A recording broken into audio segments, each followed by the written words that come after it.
bertemu dengan seorang ustadz, kemudian ustadz itu bilang begini. Ini latar belakang saya kenapa saya belajar pengobatan Nabi. Ustadz itu bertanya kepada saya begini, "Dok, antum yakin gak sih dok kalau antum masuk surga?"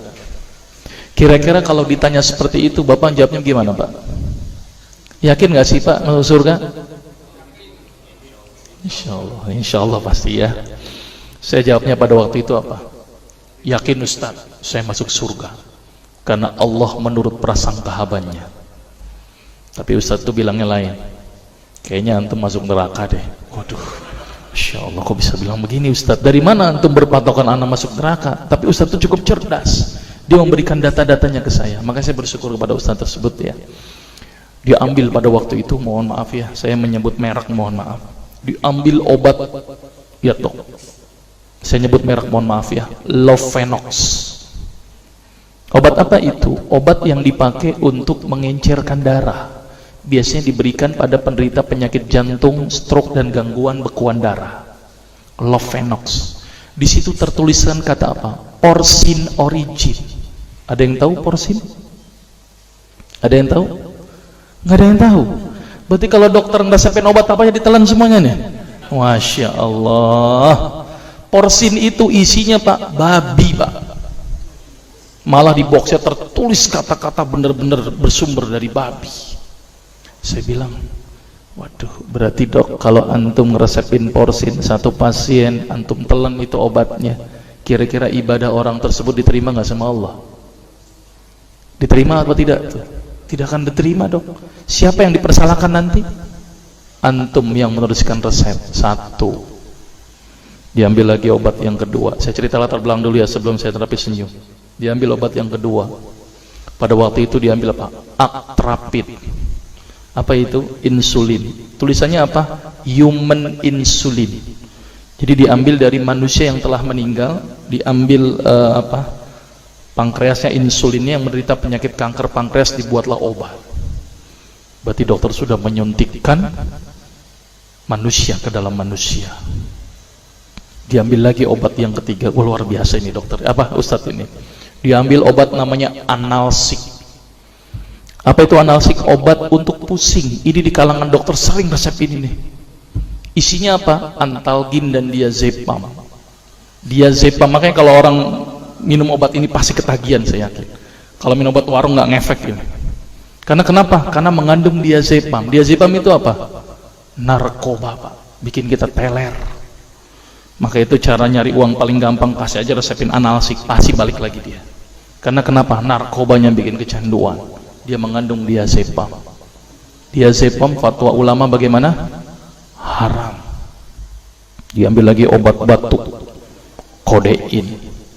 Maka itu kita minum obat batuk langsung hilang batuknya karena kodein. Kodein ini ternyata derivat dari narkoba. Berarti dokter sudah ngeresepin narkoba. Diambil semua obat sirup di depan saya, lihat semuanya. Ada nggak yang tidak mengandung alkohol? Semuanya mengandung alkohol. Sampai saya pikir, Masya Allah, berapa ribu pasien yang telah saya resepkan obat-obatan haram tersebut. Ini yang menjadi kegelisahan saya Pak. Maka itu saya beda haluan, kemudian belajar hadis, walaupun gak lulus-lulus biarin, gak apa-apa. Terus kemudian saya melihat ada sesuatu yang salah. Kenapa? Karena agama Islam tidak dipelajari secara benar. Banyak umat Islam saat ini belajar akidah, belajar akhlak, belajar fikih. Tapi lihat, pernahkah umat Islam di sini belajar masalah kesehatan Islam? Sedikit sekali. Kajian-kajian tentang kedokteran Islam hampir tidak ada. Makanya tidak heran sekarang umat Islam yang notabene hebat menurut saya katanya, tapi ternyata banyak yang sakit karena dilupakan aspek ini. Mudah-mudahan ini menjadi awalan kita untuk mengkaji, karena kajian ini rutin Pak. Jadi saya mengisi kaji di beberapa kantor di Jakarta itu per kali pertemuan, per hadis, dan itu berhubungan dengan masalah kesehatan semuanya. Jadi ternyata Allah ini menurunkan ibadah, memerintahkan kita untuk sholat, puasa, tahajud, semuanya ini bukan untuk kepentingan Allah Pak. Allah nggak butuh sholat kita, Allah tidak butuh puasa kita. Ternyata Allah menurunkan ibadah adalah bentuk rasa sayang Allah kepada barang ciptaannya, yaitu manusia. Seperti halnya orang menciptakan motor, mobil, maka di maintenance itu dengan adanya servis.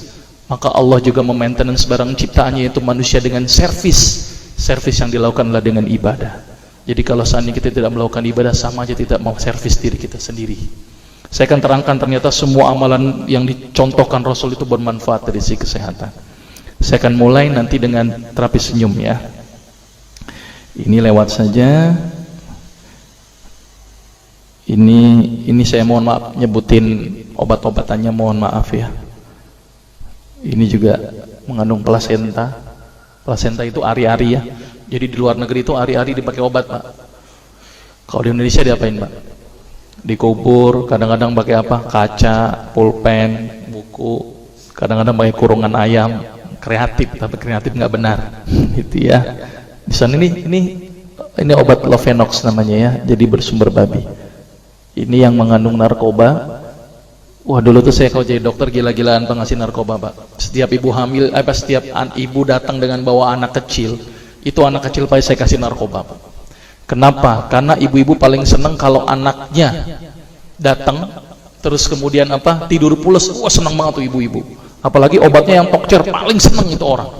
Maka itu saya kalau ngasih obat antibiotik dulu nggak namanya amoksisilin, ampicillin, nggak level buat saya. Apa yang saya kali cefalosporin, obat turun demam aja nggak ngefek, saya cuma 500 mg Pak, 650. Dan selalu anak kecil datang kan alasannya takut kejang, selalu saya tambahkan apa ini Pak, luminal. Saya dulu bandar narkoba Pak, tapi legal, resep. Maka itu saya banyak dosa ini, mudah-mudahan ini bisa menembus dosa saya nanti di akhirat. Ya, ini insulin ya, ini